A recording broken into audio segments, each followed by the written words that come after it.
Dear viewers, I welcome you again to my session, which is going to be focused on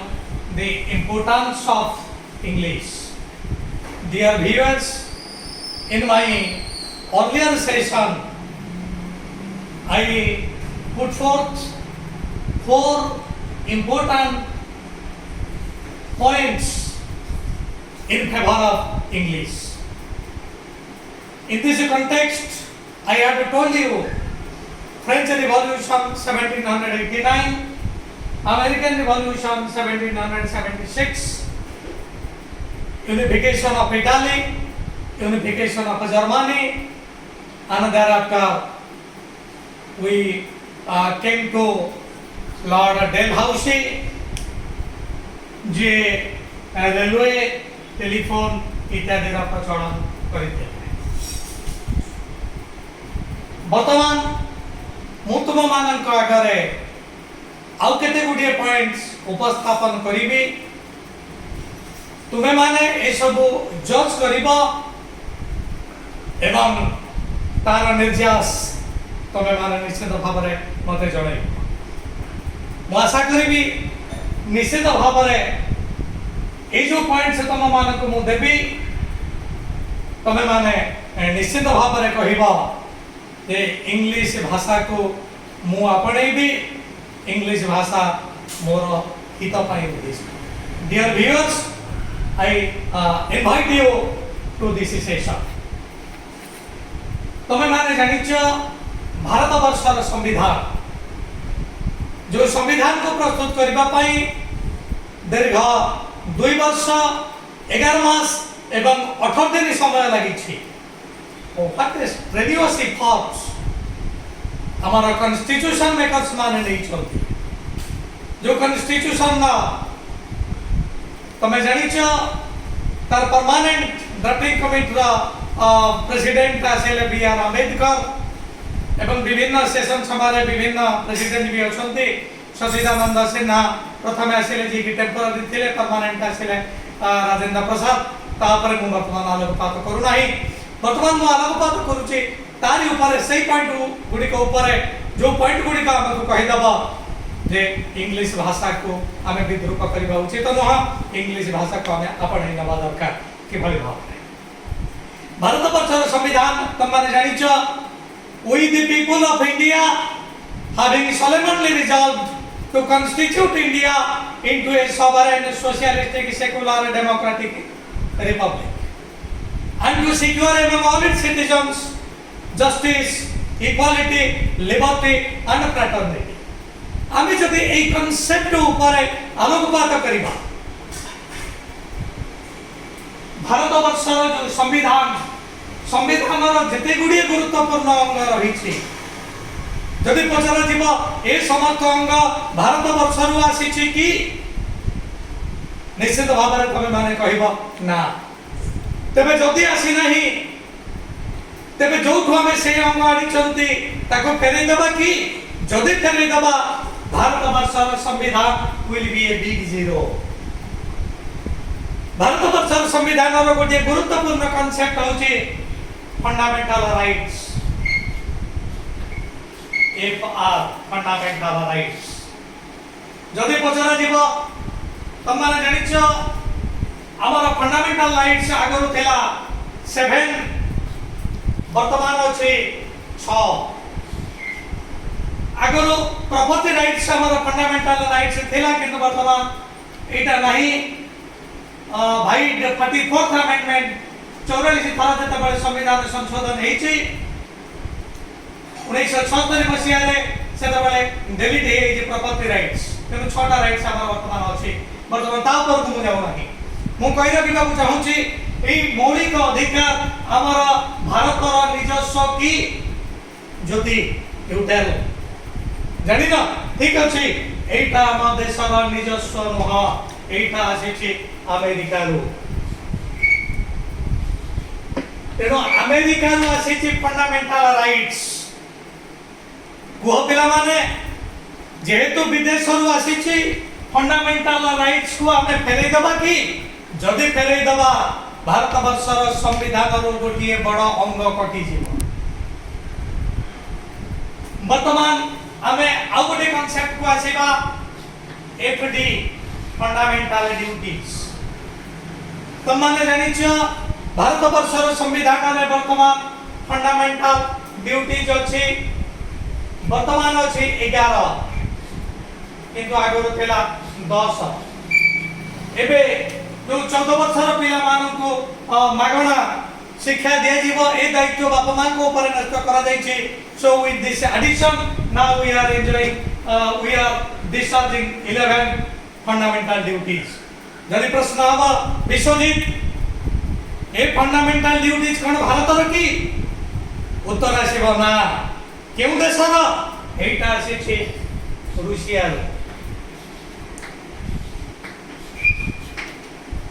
America रो आसीला fundamental rights Russia रो आसीला fundamental duties कोन मोर भारत रो कोन आसी छी भारत रो निश्चित भाव रे अनेक आसी छी किंतु ए समस्त को माइनस कर देले भारत वर्षर संविधान रो इंपोर्टेंस रहिबो तो Satya Shikha you tell what will be the importance of a constitution if fundamental rights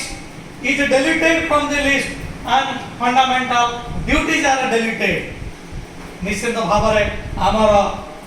अस्तित्व ही रहिबो नाही पिला माने केवल सेति कि नुह आमे माने आसीबा आउ गोटे होछि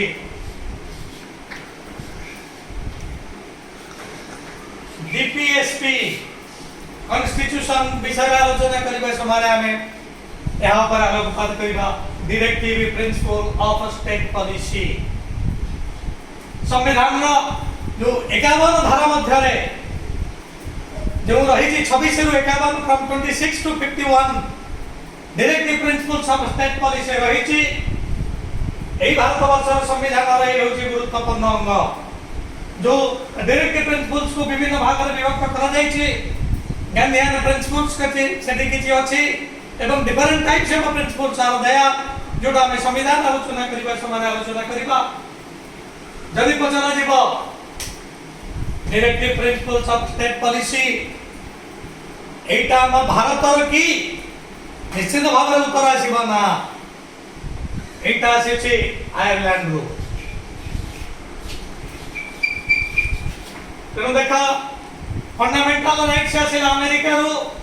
फंडामेंटल ड्यूटीज आसीला रूसिया रो directive principles of state policy आसीला आयरलैंड रो आमे कोन निज को लज्जित अनुभव करिबा कि ए समत हमें मागी करी आनी चलती केते कभी कहि चलती Indian constitution is a bag of borrowings जदि हमें कहबा मु भारतीय विदेश संस्कृति को आपणे के नहीं विदेश को मो देश रो तोड़ी देबी तबे तोड़ी दियो फंडामेंटल राइट्स को तबे तोड़ी दियो फंडामेंटल ड्यूटीज को तबे तोड़ी दियो directive principles of state policy ए समस्त चली गला परे भारत वर्षर संविधान will be a great zero एक बड़ जीरो ही जीव आउ तार अस्तित्व रहिबो नाही केवल सेति कि नुह तमे माने जानिछ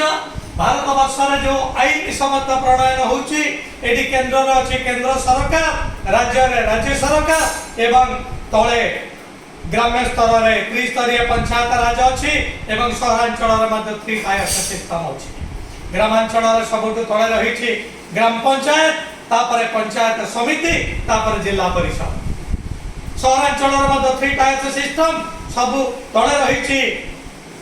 विज्ञापित अंचल परिषद बा एनएससी नोटिफाइड एरिया काउंसिल तार ऊपर स्तर रहिछि कॉर्पोरेशन एवं सबुर ऊपर सॉरी सेकंड स्तर रहिछि म्युनिसिपैलिटी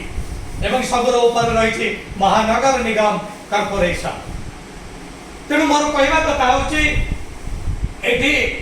जो प्रकार सिस्टम समस्त रहिछि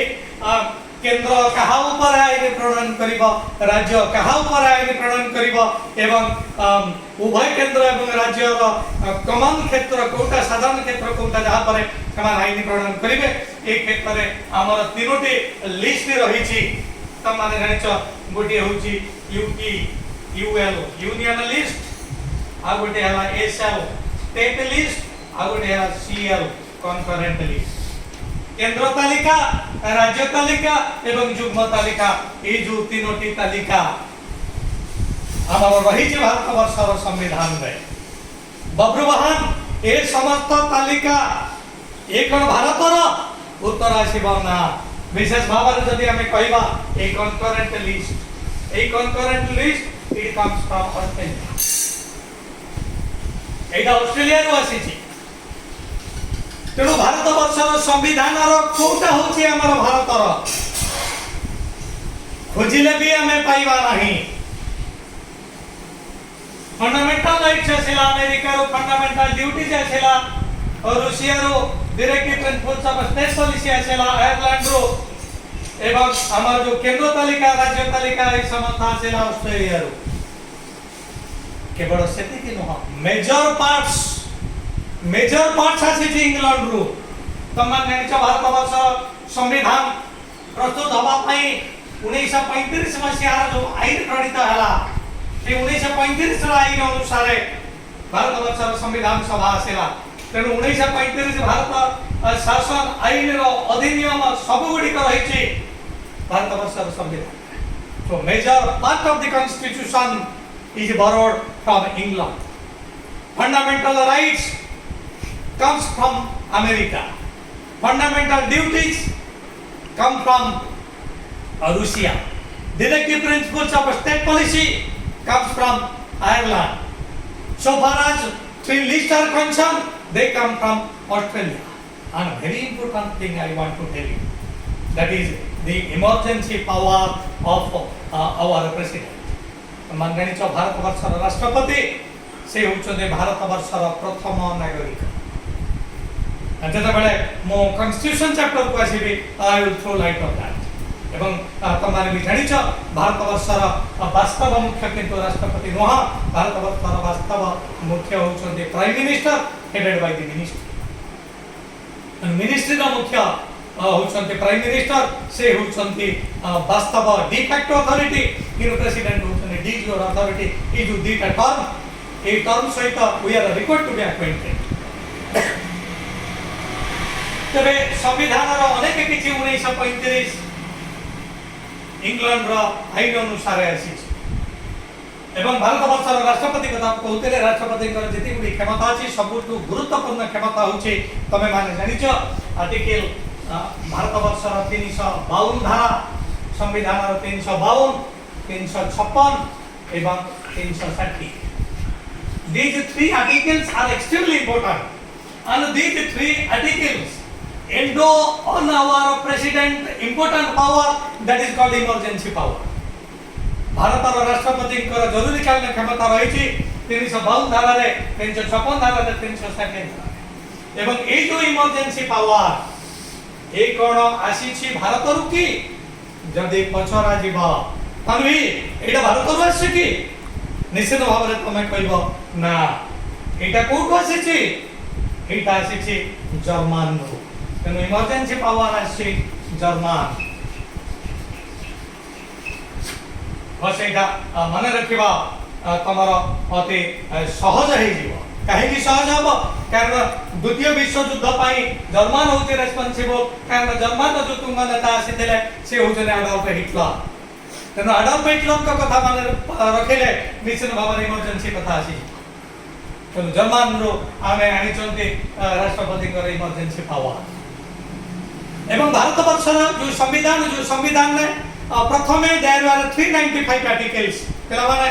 प्रथमे जतबे संविधान प्रणीत हला 395 आर्टिकल्स से थे किंतु वर्तमान आर्टिकल बढ़ी ताहा 448 रे पहुंची केमिति बढ़ुची कारण तमे जानि भारत वर्षर संविधान को संशोधन करा जाय भारत वर्षर संविधान वर्तमान देखिबा को गले प्राय 110 115 थर संशोधित हिसाब भारत वर्षर संविधान संशोधन हवा पई संविधान रही 368 आर्टिकल राइट ऑन दिस 368 धारा अनुसार भारत वर्षर संविधान को संशोधन करा जाय परिबो एई 368 धारा बा संविधान को संशोधन करिवार प्रक्रिया ए भारत वर्षर की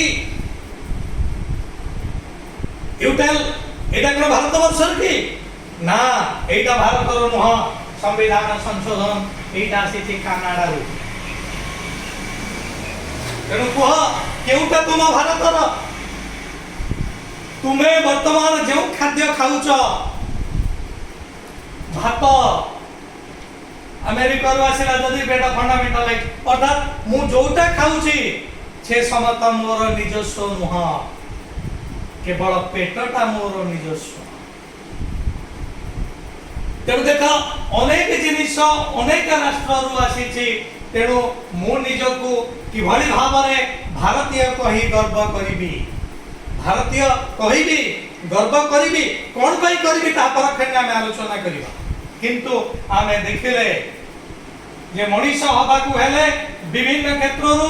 ଯୋଉଠି ଉପଯୁକ୍ତ ମିଳୁଛି ସେଠୁ ତମେ ନେଇ ଆସ, ଆଣିବାରେ କିଛି ଲଜ୍ଜା ଅନୁଭବ କରିବାର ନାହିଁ। ମନେ ପକାଅ, ମୁଁ ମନେ ପକେଇ ଦଉଛି ଭାରତ ବର୍ଷର ଜାତୀୟ ପିତାଙ୍କ କଥା ମନେ ପକାଅ। ମହାତ୍ମା ଗାନ୍ଧୀ, ଯୋଉ ମହାତ୍ମା ଗାନ୍ଧୀଙ୍କର ଅଟୋବାୟୋଗ୍ରାଫି